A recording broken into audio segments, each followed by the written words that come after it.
আজকে ভারতের যে হাই কমিশনার তিনি আমাদের অফিসে আজকে কার্সি কলতে এসেছিলেন এবং আপনারা আমাদের সঙ্গে প্রায় ঘণ্টাখানেক আলোচনা হয়েছে। ভারত বাংলাদেশের মধ্যে যে আপনার সম্পর্ক, সেই সম্পর্ককে আরও কীভাবে গভীর করা যায়, দৃঢ় করা যায়, সেই বিষয়ে আলোচনা হয়েছে।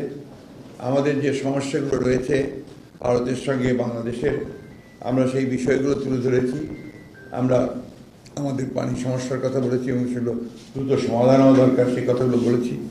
আমাদের সীমান্তে হত্যা বন্ধ করার প্রয়োজন, সেই কথাগুলো আমরা তাকে বলেছি। সেই সঙ্গে আমাদের যে আপনার সিকিউরিটির যে বিষয়টা আছে এই বোথ দ্য কান্ট্রিজ, সেটা নিয়ে আমরা কথা বলেছি। তারা বলেছেন যে তারা এই বিষয়গুলো সজাগ এবং তারা চেষ্টা করছেন দ্রুততার সঙ্গে সেই সমস্যাগুলো কীভাবে সমাধান করা যায়।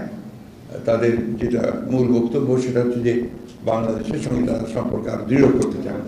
বিশেষ করে এই পরিবর্তনের পরে নতুন যে অন্তর্বর্তীকালীন সরকার আছে তাদের সঙ্গে তারা ইতিমধ্যেই যোগাযোগ করেছেন, কথা বলছেন।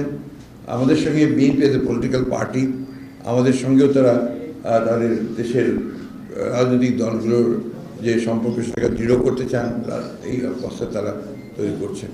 এবং এই সম্পর্কের মধ্যে আরও কী করে সুস্থতা, আরও পজিটিভিটি কী করে নিয়ে আসা যায় সেই বিষয়টার উপরে তারা কাজ করতে আগ্রহী। ধন্যবাদ।